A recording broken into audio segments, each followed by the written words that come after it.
Good afternoon, everyone. Ambitious goals demand a stringent roadmap and objectives that act as a model for both the internal and external well-being of a firm, thereby creating a long-term path to sustainability. A successful business plan delivers closer collaboration and more trust among departments, which improves decision-making. An efficient financial plan helps a company overcome vagaries and ensure stability and profitability by addressing critical junctures, including financing, building strategies, enhancing viabilities, and resource allocation. To understand more about the topic, MBA IIT Kanpur is thrilled to host Mr. Gautam Sadana, Head of Finance at Dineout, to enlighten students on the topic integrated financial planning and its relevance for an organization. Mr. Sadana is an alumnus of Durham University Business School and is result-driven and accomplished senior finance executive. He has over 16 years of progressive experience in finance strategy, financial planning, financial compliances, and risk management. He aims to enhance financial and operational productivity through robust leadership, communication, interpersonal, and negotiation skills. In his current role as a head at Finance Dineout, he is responsible for managing the finance team of one of the fastest growing restaurant table reservation platforms. Welcome, sir. The virtual platform is all yours.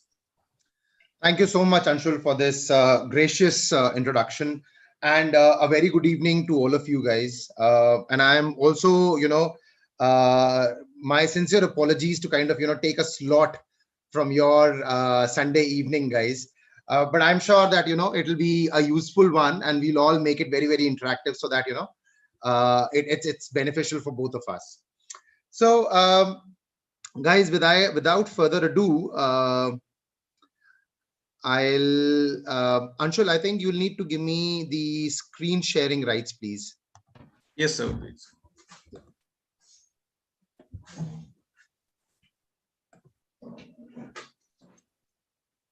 Please check once, sir.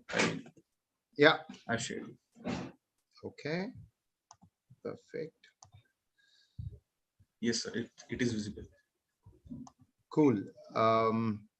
Perfect. So, guys, obviously, I think since it's a closed group, I think let's make this session very, very interactive. I have some 10-11 slides to take you through the caption topic, and then, guys, please keep asking questions as and when we are on the slide. Any specific question which you might have related to the topic covered on the specific slide, and then we can also take the question and answers during the end of the session. Right. But then, yes, I am more than happy to kind of take the questions as we go. Right. So as Anshul said, the topic which we're going to be covering today is integrated financial planning and its relevance in today's scenario for all the organizations. So, guys, if I may ask anyone, any sort of understanding what an integrated financial planning or an IFP is. Have you guys ever heard of it? Have you guys ever, read about it, or have you ever listened about it? Just let me know. What's your understanding? Anybody? Anyone who wants to take a guess?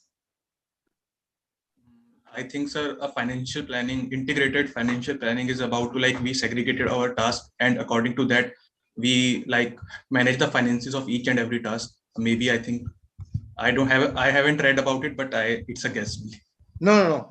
I think, yeah. So, very close. Yeah. So perhaps it means taking care of the different verticals of the company, be it on the supply side or the demand side, and managing the finances, whether raising debt or equity, or pricing of products. So including proper planning of all the finances of the company can be. Yes. I think you guys are very, very close. So yes. So guys, integrated financial planning is basically a holistic planning or a budgeting exercise which incorporates all the business variables, and then it comes up with a flexible and an adaptable business plan which contributes to the overall business growth. right? So the word integrated is very, very important here. Integrated, since we all know that, till some time back, we all knew that, all departments within a given organization used to work in silos, wherein, the sales team is preparing their own targets based on the products and services they want to sell, where those, in which geographies they want to sell those products, what are the revenue numbers they have assigned to each and every product and geographies. Similarly, marketing team preparing their own plan in terms of the number of campaigns they want to run, what all platforms they want to run a campaign on, whether, on a TV, radio, print, digital media, so on and so forth. But then never ever these department heads kind of, spoke to each other. They never understood that a sales performance can have a direct indirect relation to how the marketing is done, and vice versa. Similarly, an admin and an HR, which are more of support functions, they also kind of, realized the importance and a need of, as to what is the need of, interacting with all the departments within the organization, to kind of plan for people, to plan for resources, so that the best maximum output can be achieved for any organization, right? So effectively, again, just to reiterate, because I see quite a few people have joined us recently, for everybody's understanding, the integrated financial planning is that, it's a planning structure, it's a planning exercise which is done, by including all the departments, all the teams within the business, taking inputs from them, and then kind of, drafting a master budget for the organization at the start of the financial year, which is absolutely in line with the overall business growth and business vision and business goals, right? Because that is very, very important. Now, why there is an importance of an IFP? Now, IFP is basically, it generates a comprehensive understanding of performance and profit drivers. Now, this is very important for any budgeting exercise, that before you start budgeting, you should understand that what drives growth, or what drives performance and profits in the organization, right? An organization might have a huge series of products and services which they are offering in an open market. But then you need to identify that out of those products or services, which is the product and services which is actually performing the best in the market. What are the numbers related to each and every service based on your historical trends, so that you can then kind of work on the plan accordingly. Now, how do you get to know what are those performances or what are those profit drivers? Obviously, when you get inputs from various different business teams within the organization. Second, it quantifies the financial impact and interdependencies. Now, we all understand KPIs, business KPIs, right? Key performance indicators. Now, every performance indicator, each and every department knows what their key performance indicators or their key performance indexes are. But then for it to make a financial contribution or actually an impact, you need to understand the financial implication of that particular KPI it will have on the budget. So an IFP exercise actually gives you an opportunity to kind of, quantify each and every KPI and understand what all other functions or what all other teams have an interdependence on that KPI. Similarly, it also kind of helps balances the sales and operational planning for profitability. Now, sales, obviously, as we all spoke about that sales, when we talk about sales, the first thing, which comes to everybody's mind is target, the revenue target being given to the sales team. But then we also need to understand, we also need to kind of facilitate through the budgeting or the IFP exercise that what all is needed to empower that sales team to achieve that target, right? So obviously they would need infrastructure, they would need people, they would need a lot of policies, they would need credit, a credit policy around it. So that becomes part of the operations team. Now, the IFP exercise actually helps us, bring that balance or reconciliation between the sales team and the operations team, so that they can do a robust planning for profitability. Anticipate decision making with lesser variances. When you have inputs from all the departments, right, you can anticipate decision making, and you can anticipate what if scenarios, right? You do not have to kind of fire a gun in dark. You do not have to do that, because obviously, since you know the experiences, you know the inputs of all the departments, that makes your decision making much easier. And during the budget exercise, that will also kind of result into a very less variances as compared to the budgets. Improved cash flows. This exercise also kind of helps you do an effective cash flowing exercise, because when you prepare a budget for any organization, obviously you also prepare a budgeted cash flow for the entire year.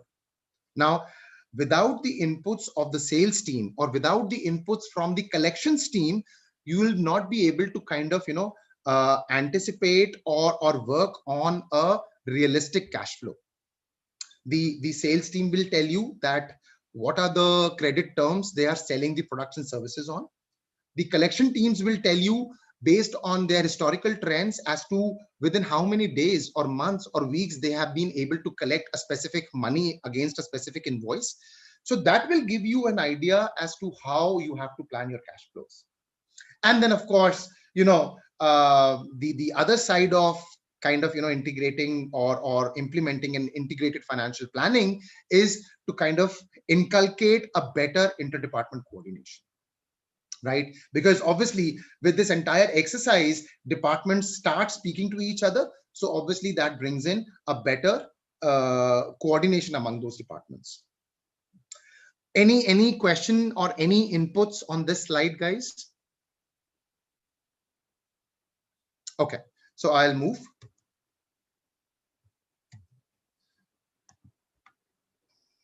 Okay. Yeah. So now let's just talk about the overall process of IFP. So this is the overall planning process, which has been defined by the CFI, or the Corporate Finance Institute. But according to me, the only thing which is missing in this overall scheme of things is business collaboration, right? The FP&A team, or the financial planning and analysis team, being at the center of this entire exercise, it's very, very important for the FP&A team to kind of collaborate with the business. And these are few of the steps which are included in the integrated financial planning process. So the very first process starts from understanding the business needs as to what the business is expected, or what is the plan of the business, maybe a year or 3 years down the line. Then basis those expectations, or basis those goals, which the business is planning to achieve, you then define short-term, medium-term, and long-term goals, financial goals. Based on those goals, obviously a resource planning is done around them, which is effectively the budgeting and forecasting. You then also identify the associated risks with all that the business is planning to achieve. And once those associated risks are identified, a mitigation plan is formulated, right, as to how the business or you as a finance leader are going to be overcoming those risks. Then you do a reporting wherein you report your actual performances against the budgets. You analyze the outcome, and then you kind of put in place the corrective measures, or the realignment of any resources in case that is required during the year, right? Obviously, there is no right or wrong way, because each and every organization kind of follows their own way of budgeting and forecasting, which we'll be covering in terms of what are different techniques and methods of budgeting in one of our subsequent slides. But then, yes, till the time all these activities or all these points are taken care of, I think we can to a very large extent we can say that the budgeting exercise is going to be effective. Now, why do we need to understand the importance of a synergy between the business and the finance team, right? So there is a statement which very clearly categorizes or explains it in a nutshell, is that working collaboratively rather than in silos improves productivity, right?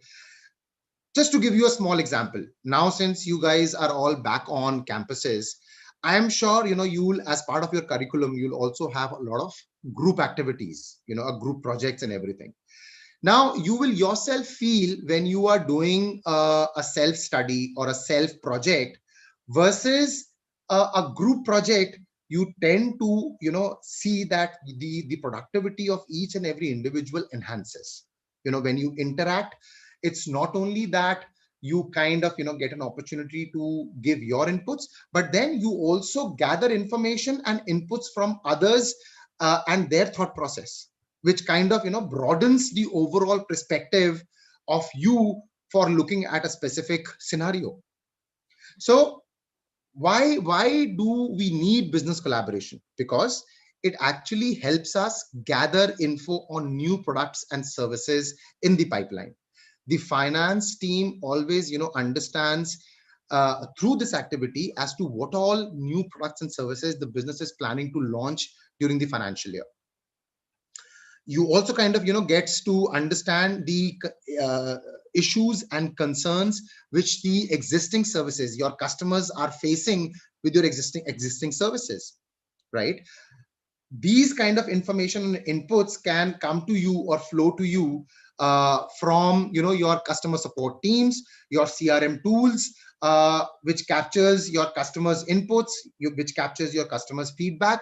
From there you get to understand that as to in case there are any gaps in your existing services which needs to be bridged. What is competition doing? What's the competition up to? What's the new technology they are bringing in? What's the new product? What's the new offering they are kind of planning to launch? So again, when you collaborate with businesses, they are the ones, those will be giving you feedback on these points. And then finally, latest tools and technology being used in the market. When you hire somebody from a competition, they come and tell you, when you spend time with them, when you interact with them, they tell you, that this is the technology or these are the tools we are working on. And then you try and understand that, whether your existing tools are capable enough to kind of, give you that sort of an information which you are looking at for an instant decision making. Because in today's world, the speed with which you get the information and you process the information is very, very crucial.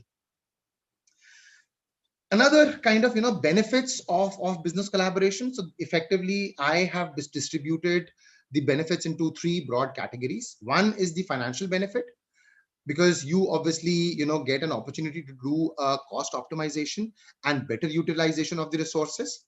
Because obviously when you interact, people get to understand the nitty-gritties of other departments, the challenges they face, right? Obviously sales team will understand what a finance person goes through, or a marketing person will always understand the challenges of the HR guy. So this kind of helps to kind of create that common platform for everyone to be on the same page and then take a decision accordingly. From an employee benefit perspective, obviously, when these cross-department interactions happen, that kind of also helps organization to cross-train their resources. There is a skill development which happens. The sales team, the sales guy then starts understanding the numbers. When they interact with finance team, they understand what the relevance of the numbers are and how those numbers are finally gonna go and make sense in the overall financials of an organization. And when you do a skill development through this, that also kind of to an extent takes care of the attrition rate in an organization. Because if a person is actually gaining something professionally, why would they leave an organization? And lastly, at an organizational level, the organization gets an opportunity to kind of create a pool of experts. And obviously, it also enhances the turnaround times of processing any activity. Now, coming to the next step, which is, identifying the goals and defining the goals.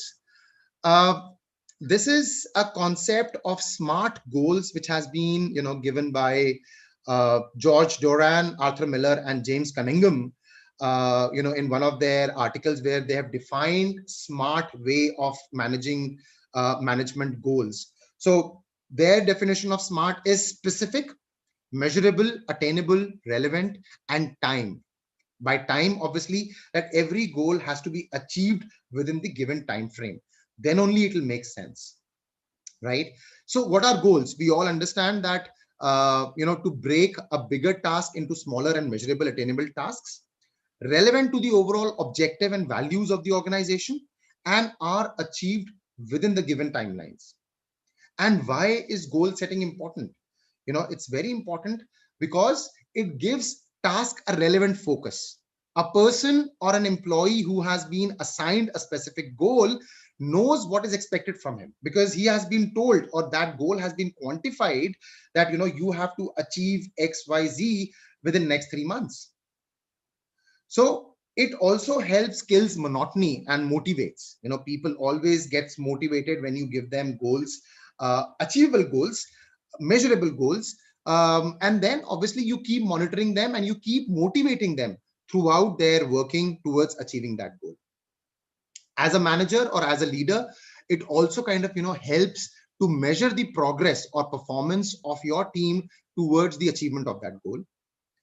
It helps in setting boundaries, because at times people also tend to go off track. They kind of get carried away while doing certain activities. But then it also kind of if a goal is quantified and it's defined clearly, it helps you measure the progress, and it also helps you set the boundaries that this particular activity is supposed to be achieved within the given boundaries or within the given framework of the organization which the organization has defined. And of course, obviously, at an employee level, it also helps the employee to enhance its performance, because you can't manage what you can't measure, right? So defining goals is very, very important. Okay. This kind of slides talk more about the budgeting technique, so I won't take much of a time on this. I won't spend much of a time on this slide. There are different budgeting techniques which different organizations kind of follow, but then I think most of the time, and in today's volatile world, we all know how volatile things have become, how uncertain things have become. So there is a lot of stress, and the industry experts and leaders talk about a concept of rolling forecast or a rolling budget. Your budget should be flexible enough, it should be agile enough, that it keeps adapting itself to the ever-changing environment. Now, that ever-changing environment, those changes can be both external and internal, because we all know that these days compliances are changing every now and then. We all know the global position or the geopolitical scenarios are changing at a very fast pace. Similarly, based on these external features, there might be an opportunity, or there might be a possibility that even the organizations internally might make a lot of other decisions, which might make the existing or the current budget redundant completely. So the budget should be flexible enough that it kind of changes itself to all these changes, or these kind of amendments which are happening across the organization. Because otherwise, if you stick to your existing budget which you kind of drafted at the start of the financial year, and then things change during the year. So just to give you an example, in 2020, because we in our organization follow a financial year from April to March, and normally we start our budgeting exercise in the month of January. And then because it goes through multiple iterations and then the management has to approve it. So by February, we had drafted and finalized the budget. And by end of March, the COVID happened. Now, as you all know, when we all went into the national lockdown in phase 1, effective 22nd March, if I'm not mistaken, the entire restaurant industry across the country was shut, completely shut. Now, had it been the case that we would have stick to our existing budget, which we had made in the month of January, February, do you think it would have been an actual indicative or indicator of my performances? No, because for the Q1, for the first quarter, which was April, May, and June, effectively the sales was nil. Now, if I would have reported my performance against those budgeted numbers, effectively that would have shown huge variances because there were no actual performance because of the overall external concern or issue, which was in nobody's control. So it's very important that you should have a rolling budget exercise, and the teams should gear up. Should be powered enough that as and when they are asked to revise their numbers, they should be able to do that in a short span of time so that you can revise your budget accordingly. Make sense, guys? Shall we move on to the next slide? Or if you have any questions, please feel free to ask, guys. Sir, I have one question related to the business collaboration part. Yes, like please. you said, the people are now encouraged to work in the different domains and Yes. they get exposed to different domains. So basically, sir, what I see, when the company is a startup, so mostly people work in different domains, but as it grows to a bigger level, the domains are basically segregated. Like a finance guy is working in a finance domain only, and marketing guys are working in a marketing domain only. So, sir, why do the companies change their strategies when they grow bigger with time? Like they don't believe in this formula of working in different domains, or they believe the specialization is more important? No. So, excellent question. See, again, you need to understand that when the volume of transactions for a business grows, right? When the business diversifies into various streams, into various products and services, the company needs to have dedicated departments, people, those who are managing finance, people, those who are managing sales, marketing, HR, operations, for those specific things. But then nowhere in any of the organization, it's said that, you don't talk to each other. Now, again, yes, you're absolutely right. I know a lot of startups, because obviously when you are a startup, when you are in very, very nascent stages, the operations, the volume of the operations is such that a limited number of people is managing, a person is managing multiple responsibilities. Probably a same person is managing both sales and marketing. A finance guy is managing both finance, accounting, and strategy. But then when the volume increases, obviously there has to be segregation, because effectively then for a single person to do multitasking becomes very, very difficult, right? And that also improves or kind of affects your performance. I know for a fact, say for example, startups, those who have grown big, be it Flipkart, be it Swiggy, be it Zomato, what they did slowly and gradually, they then started categorizing their businesses as per the products and services. Now, each product or each line of business has all the departments within it. So say, for example, Insta Delivery for Swiggy will have its own sales team, will have its own finance team, marketing team, and these guys or teams interact with each other. Similarly, a delivery team or probably a groceries team will have all the departments within their line of business, which interact with each other, and they do an integrated planning for their line of business. So that is how the vertical approach is being followed rather than horizontal approach. And the teams are segregated based on line of products or services. So that is how the kind of companies have realized this, and that is how they are kind of working together, so that the collaboration can be enhanced. Oh, okay, sir. Thank you, sir. Right. Okay. Cool. Now coming on to the financial risk management. See, again, identifying a risk. Whenever a person is in a business, irrespective of the size of the business, obviously each and every business comes with its own set of risks, right?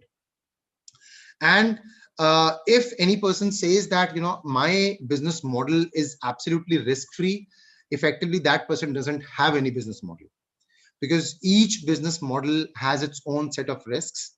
The sooner you identify those risks, and the sooner you plan for it, those risks, the better it is, right?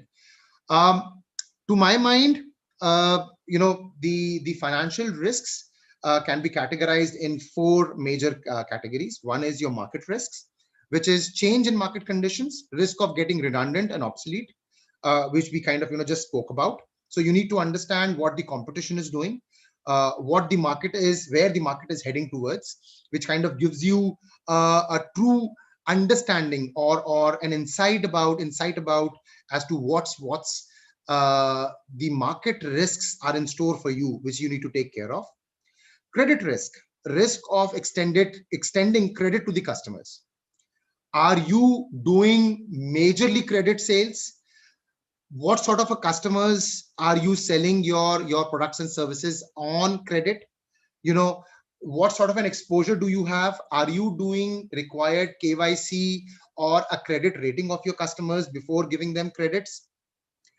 Risks associated with your own depletion of your credit ratings, in front of the financial institutions, which then might also impact the lending power of any organization. So this is effectively categorized as credit risk, which any organization can run. Liquidity risk, risk of having insufficient liquidity to fund your working capital, the capital which you need to run your day-to-day operations. Your cash flow management plays an important role, because at the end of the day, for any business, cash is the king.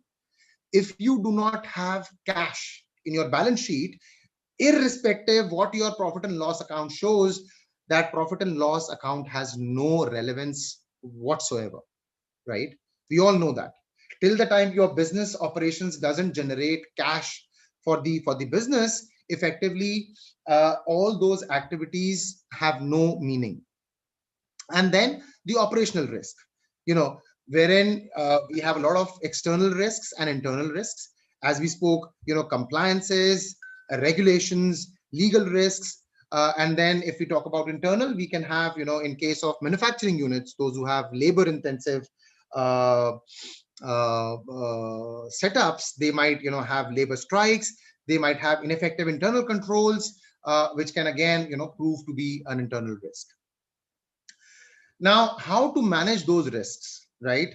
There is again a concept or a terminology which is known as enterprise risk management, ERM, which actually kind of, works in the direction of identifying these risks and then kind of drafting a mitigation plan. Now, how can you mitigate market risks? You can actually go for insurance policies. You can actually, do a competition benchmarking at regular intervals.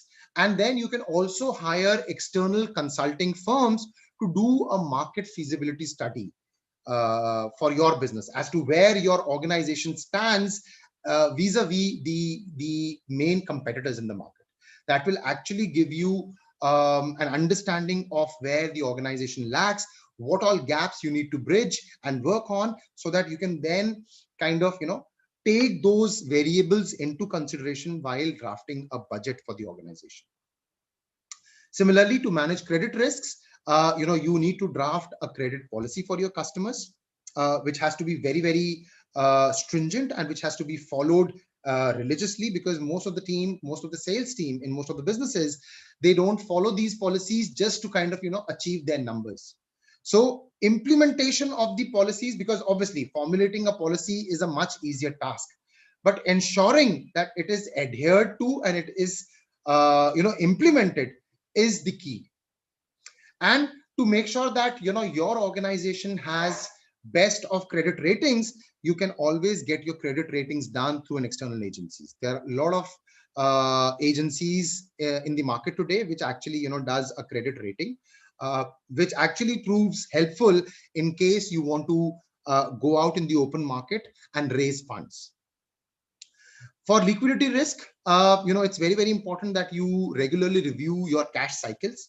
Cash cycle is effectively nothing but the cycle in a given month when you recover your funds from your customers and how do you pay to your vendors, because effectively that is the cash in and cash out for you.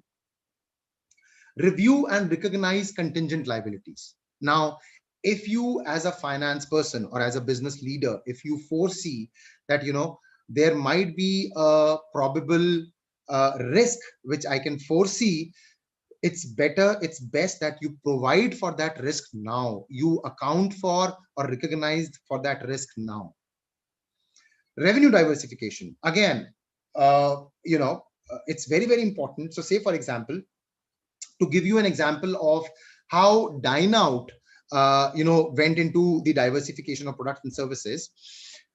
As I told you that during the first wave of COVID, when the revenue was absolutely nil because all the restaurant partners we work with were completely shut, what we started doing was we then tied up with a couple of auditing agencies which did the health and hygiene audit for the restaurants and gave them certification that these restaurants are absolutely hygienic and healthy for you to come and eat out in these restaurants, right? So this was an activity which was we did in collaboration with the restaurants to build up that customer trust, that after COVID they wanted to go to places which were very clean, which were very hygienic, right? The other thing we did was we did a tie-up with NBFCs, non-banking financial corporations, to extend short-term working capital loans to the restaurant partners, because we all knew that the restaurant partners were actually went into a cash crunch. They had no monies with them to continue with the operations. So a tie-up, because we had a tie-up with almost more than 20,000 restaurants pan India in Dineout.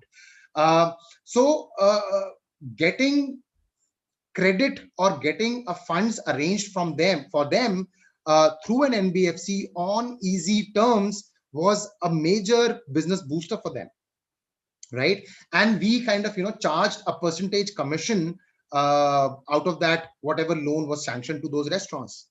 So these are the couple of examples how my business, the Dineout business, diversified during that tough times of COVID. In terms of operational risks, it's always better to manage the internal risks. It's always better that you keep conducting internal and process audits on a regular basis. And you also draft a BCP DRP policy, which is business continuity planning, disaster recovery planning, for any organization. Now, say, for example, tomorrow your office catches fire or something like COVID happens, which is, a pandemic, and everybody is restricted to come from the office and everybody is forced to work from home. Is your system, is your process geared up to ensure that even if the employees are working from home, there is no restriction or the business continues as usual, right? We all know what's happening in Ukraine and Russia, right? So companies, those who have operations in Ukraine and their offices getting smashed by the Russian invasion, they have to have a disaster recovery planning in place, that how soon they can move out of the country and shut their offices there without having an impact on their business. So these are very, very important things, which might sound theoretical, but then has a very, very important, has a lot of relevance in today's world when things have become so critical and so volatile. There is so much of unpredictability in the market that you never know what's going to happen tomorrow morning. So effectively, the point here is again the importance or the relevance of having an integrated planning process in place is that you are always on top of your business, and what's coming and what all things you need to plan for. Right.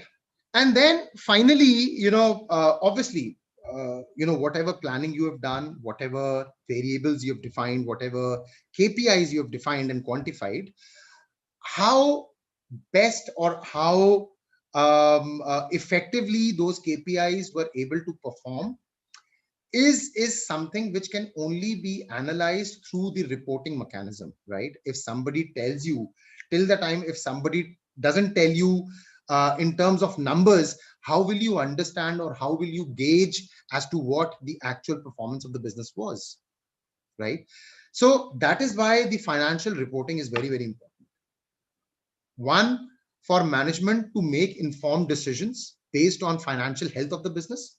When you keep giving your management the requisite data across all the products and services which are being sold or which are being dealt in an organization, that actually also facilitates the management to make quick and informed decisions whether a specific product is performing or not, whether we need to kind of pull out our funds, we don't need to invest any further funds, or we still need to continue investing the funds before we kind of see that product reach a break even. Similarly, for external stakeholders to assess the performance and credit worthiness of the business, right? Who are the external stakeholders? Your vendors, your customers, the government agencies, the financial institutions. Till the time you would not give them your numbers or your reports, your financials, how will they ascertain your financial health and your performance of the business? This is very, very important for the companies, those who are listed, those who are listed in the open markets, and those companies, those whose shares are being dealt with in the financial markets. For them, regular reporting is very important. You must have seen in the newspapers that all these listed companies come up with their quarterly financials, because they want to create and tell their external stakeholders that how the business is performing. For authorities to evaluate how compliant the business is. Now, since we all know that the overall business environment has become so compliant, with direct taxes, indirect taxes, and compliances to Companies Act, compliances to GST, compliances to a lot of other kind of regulations. It has become very, very important that the business kind of always should be on top of their numbers, to identify all possible opportunities a business can explore and diversify. Again, the numbers or the reports which you generate also gives management an option to see what all business opportunities we can explore, what all options or products we can diversify quickly.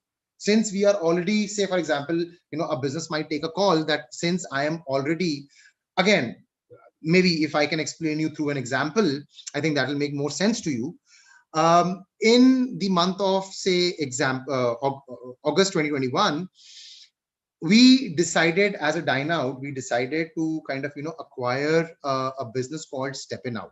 Now, Dineout is a business which kind of conducts physical events like your night markets, your food festivals, stand-up comedy shows, music concerts, so on and so forth. Now, because we could see those numbers, we could see the performance Dineout business was doing in the past, and we could guess that we can actually leverage our existing business model, wherein we can use our existing restaurant partners to conduct these events in those restaurants, and then do a revenue sharing with the restaurant partners. Made all the business sense for us. And you guys won't imagine, you guys won't believe that ever since the lockdown guidelines have been made little less stringent, and the lockdown guidelines, everything has started opening up. People have started going to the restaurants. People have started attending these events, in big numbers. So which has made all the business relevance for us. And lastly, to red flag variances, if any, from the budget forecast to put corrective action in place. Now, again, that is very, very important for any financial reporting, that the whole idea of financial reporting is to kind of, identify and help business to, pick and choose, or to analyze that where the performance is not going as planned, and what is that we can do to kind of fix it. Again, if you don't have, if you can't quantify that with numbers, you will never be able to make the right decision.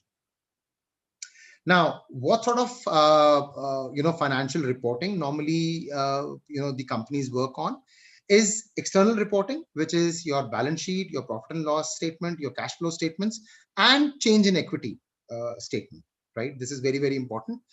Internal reporting for the management, we all do internal MIS, which is management information system, and operational KPIs. You report operational KPIs. So say, for example, for a digital company or for a startup, the number of registered users you have on your app, the number of transacting users which you have. So these are all part and parcel of operational KPIs. These days, we all know that technology is playing a very, very imperative role in terms of how the reporting is done. So, few of the tools which I am aware of is Oracle Hyperion, Oracle NetSuite, MS Power BI and Trello, Tableau and MS Excel are few of the very strong tools which the organizations are kind of using these days to analyze the data and to report that data which they are working on. Any question, guys, still here?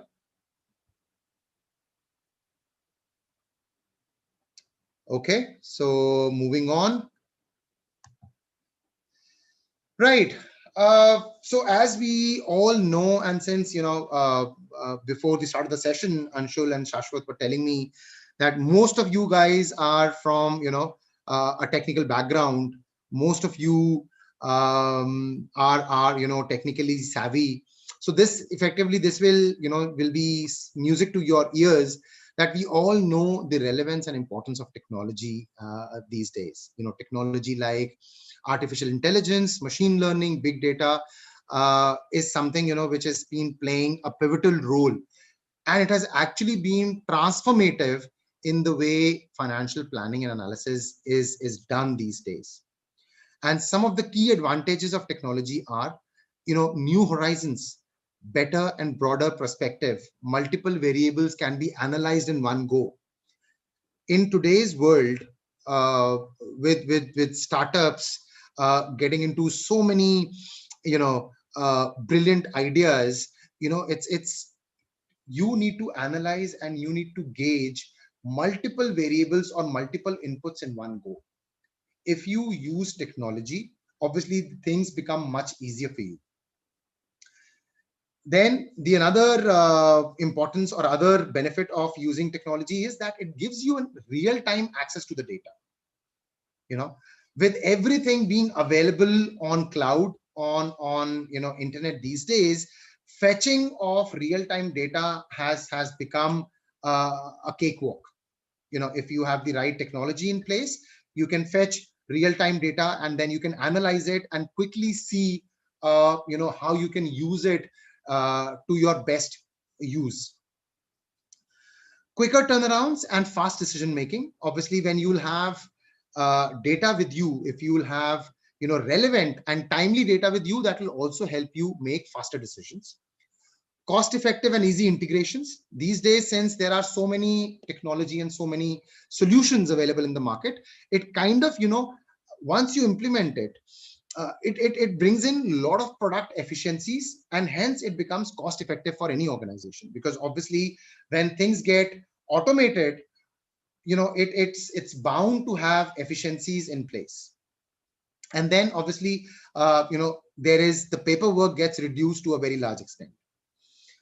But on the other side, we all know that technology also has a flip side to it, which is increased cases of cyber threat and data security. Your data has been prone to hacking these days. because everything is available in the open market. So how do you protect that? Again, is something which, all the technology experts need to think of. Internet induced market volatility. We all know that these days information travels faster than light.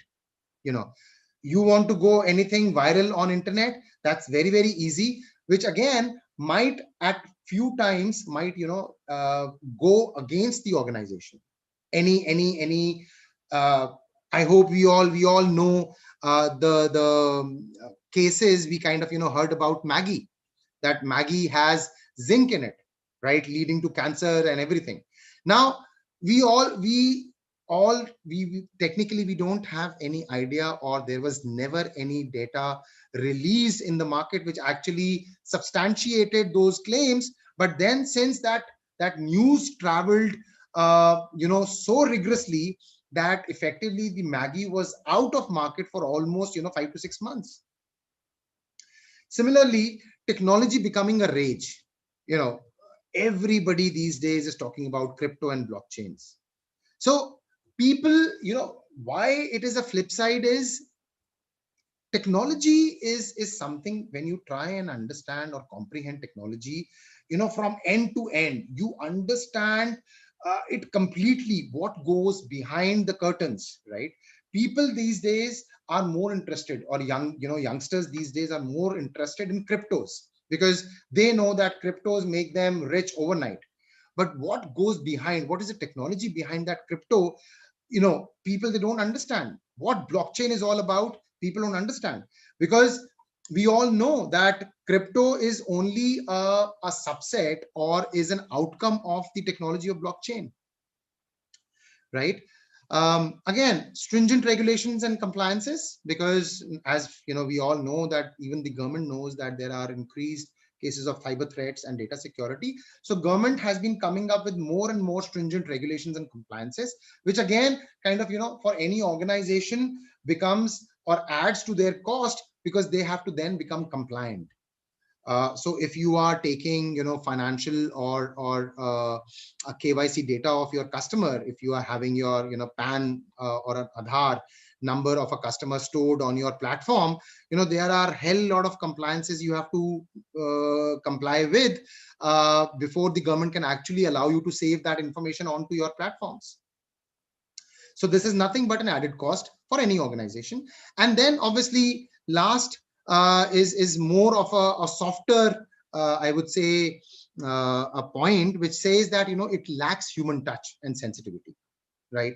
We all slowly and gradually, people are getting towards technological advancements. People are introducing more and more automations and everything. But then we all, the whole exercise of integrated planning is collaboration. That is the ground level on which the the pillar of integrated financial planning stands, the collaboration. But then when you kind of automate everything, obviously that basic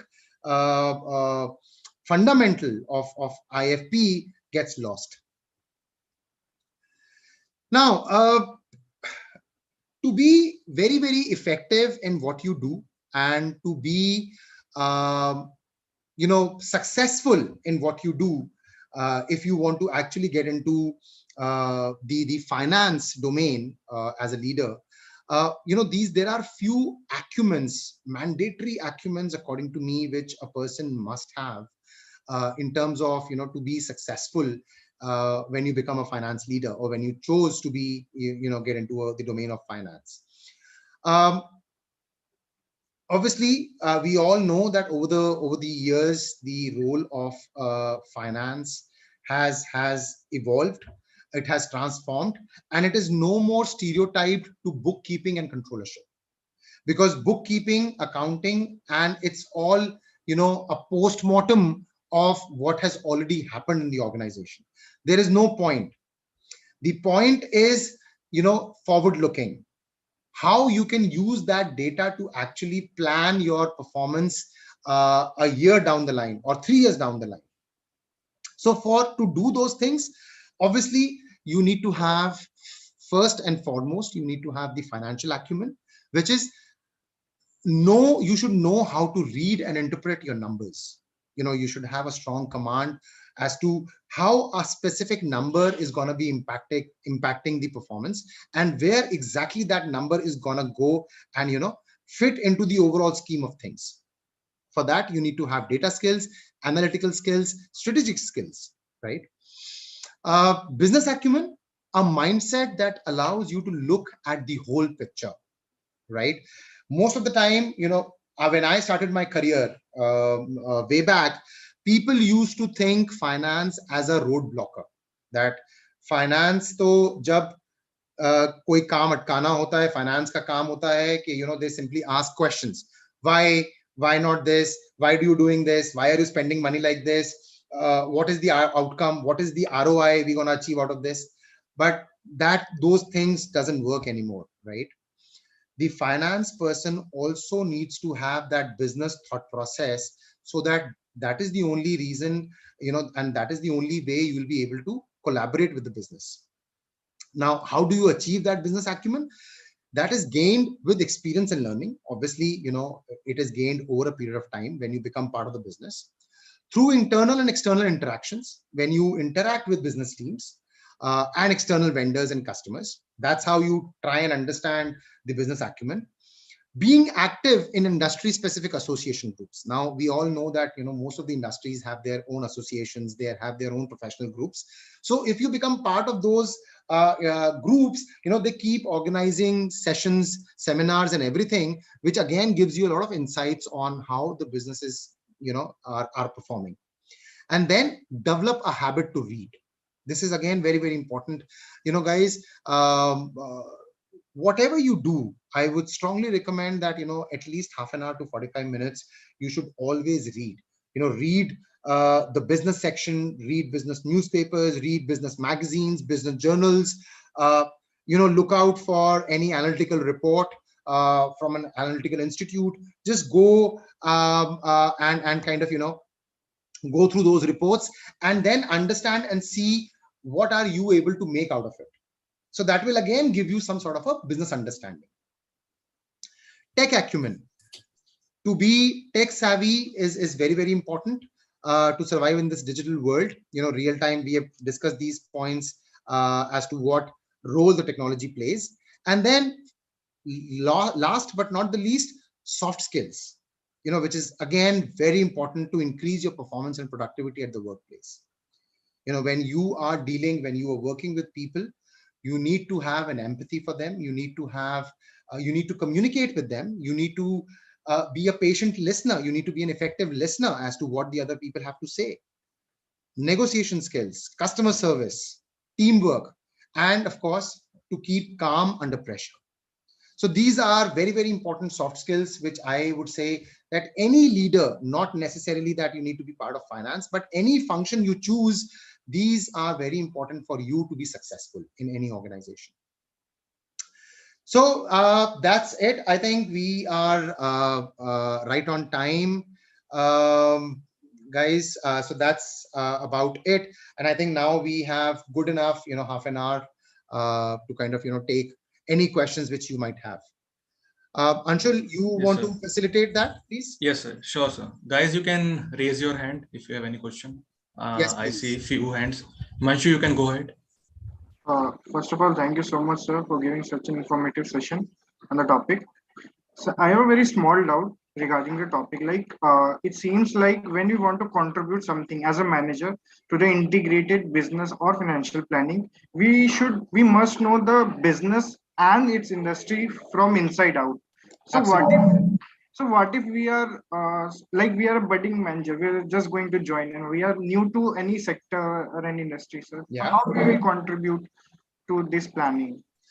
So, okay, very good question, Himanshu. I think when you guys know what industry or what company you will be joining, I think a detailed study about that industry as to how the industry has been performing over the last years, the challenges which have been faced by the industry, be it regulatory challenges, be it compliances, be it geopolitical challenges. So I think once you go through and read about the industry, first of all, and then in that overall scheme of things, how is the company performing in which you want to be starting your career? That will give you a very good understanding as to how, what you get to know of their business and how the company has been performing, number one. Number two is, when you will have these insights, I think when you go, you do not go there as a fresher, and you already go there as an informed professional, so that whenever you interact with people from other division, they look at you with respect, and they look at you as a person who already understands the business and who can actually make a positive contribution in the entire decision making process. Thirdly, in terms of making your own point, Himanshu, it'll all finally, the onus will be yours, that you will have to take that initiative of going and interacting with people for them to understand that yes, the guy is capable enough, the guy has that caliber, he understands the business well, hence let's involve him in the overall decision making process, so that we can also understand his inputs, and we can then incorporate those inputs wherever it's relevant. Does that answer your question, Himanshu? Definitely, sir. Thank you. You're welcome. Saif, you can go ahead. Yes, I wanted to ask that while making the policy to mitigate risk in any organization, how does the organization ensure that the policy maker makes the policies in an unbiased manner? Right. So, Seth, again, a very good question. In most of the companies, big organizations, I know that um, drafting of a policy or a creation of a policy, it's not a one-person job. There is always a committee which is being organized, or even if there is a one person who has drafted that policy, the approval and the implementation of that policy happens through a committee, right? Wherein people from all departments will have their say and participation, who then validates that policy. And that is the way, kind of for them to evaluate that there are no biases or there are no loopholes in any of the policy, and the policy is drafted in a fashion which kind of takes care of all the stakeholders of an organization. So it's always better, again, that is a very, very good example of collaboration, wherein if a finance policy, so say for example a credit policy for your customers, that credit policy of a customer which you have drafted has to be vetted and blessed by the sales team, because they are the ones, those who have to actually go and sell those products on credit, has to be blessed by the collections team. Then only that credit policy will become effective and will be meaningful, right? So it's always better, again, an example of interaction. So more and more people going through or validating the policy is how you can overcome that problem. Okay, sir. Saswat, you can go ahead. Thank you, sir. Sir, my question is about your company, Dineout. Like my doubt is that because Dineout, what its like strategies in lockdown, because all the restaurants were closed. Yes. What was the strategy of Dineout? Because mostly it makes earlier reservations for the restaurants, and in lockdown all the restaurants got closed. So what did they do then? Right. So no, Shashwat, I think very relevant question. And I think not only the restaurant industry, but the entire hospitality industry, the travel industry, kind of, went through the same phase. But then I think there are two options. One, you don't react to these kind of circumstances, and then you wait for things to happen in your favor. And the other is that, you start taking or identifying areas where you can quickly diversify and you can actually make things work for your business. The first thing which we, kind of as a business identified was to get away with physical menus, right? Because obviously people were hesitant in kind of, having or touching the menus. So we came up with a technology wherein a person can scan a QR code and can get a digital menu on your phone, and you can place an order. Similarly, as I said, we started collaborating with agencies to conduct those cleanliness and hygiene audits for the restaurants to earn that customer trust. And then again, kind of working with the restaurants to arrange capitals for them, so that once the restrictions are lifted, they can come back to the business and they can start operations. So that was few technology, few things we did at Dineout. I also know Zomato and Swiggy, they immediately went into grocery deliveries.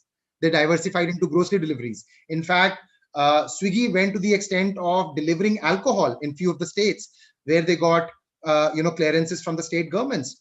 So these are few examples of how the businesses reacted during COVID. Yes, sir. I have a follow-up question. Yeah. Like nowadays, as you can see, cloud kitchens are also increasing day by day, and Yes. they are getting like really famous. So is there any planning of Dineout to add that into their segment? So, Sashwat, actually, Dineout right from day one has taken a call that we kind of want to create a niche in the table reservation platform itself. Okay. We have deliberated on a couple of occasions that whether we want to kind of diversify into delivery, but that is something which we feel is not our forte, and hence that is the reason why we've always maintained ourselves very, very specifically into the dining in experience. And that's when we have been able to kind of monetize on that, because when you stick to one specific business, it's better for you, or it's advantageous for you to kind of go and get better deals from the restaurants, which you can then pass it on to your customers. Right. Thank you, sir. You're welcome. Yeah. Next question, please. Sir, I have one last question. Like now there are so many advanced financial management tools available, also financial planning tools available, and most of the corporates and companies, even if it is small or large, are using it. But when the COVID came, we can see like many of the companies have shut down due to these, due to their financial positions.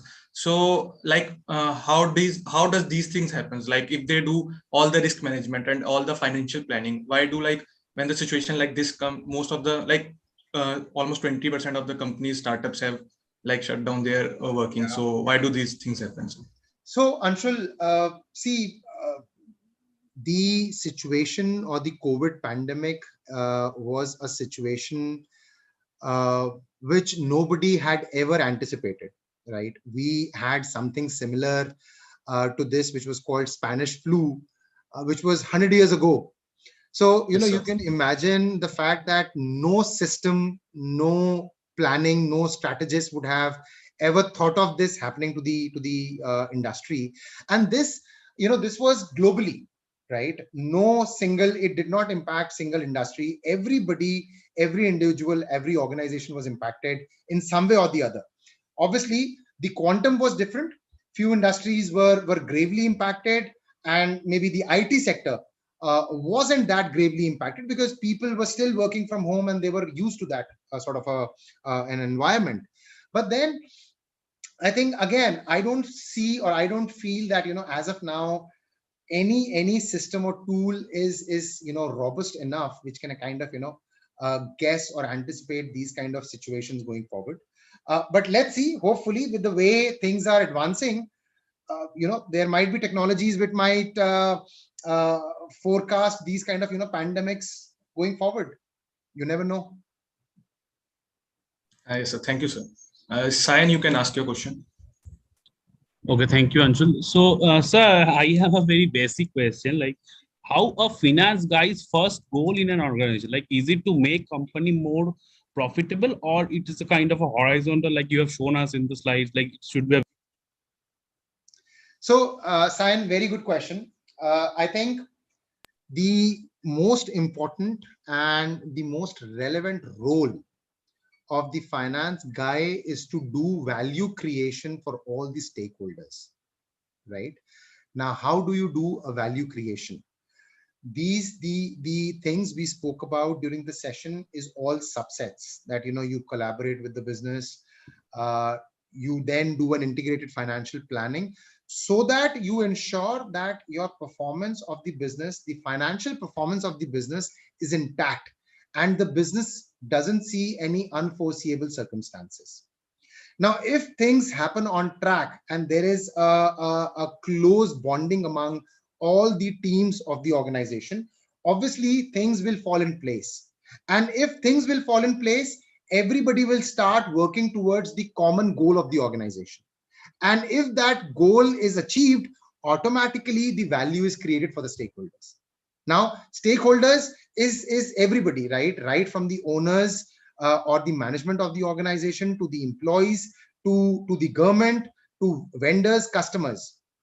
So the finance person has this deep responsibility to ensure that all these stakeholders develop along with the organization, and he creates a value for the overall organization as a whole, and in turn for all these stakeholders involved.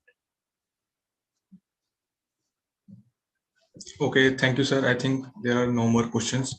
So now I will formally conclude the session. Sure.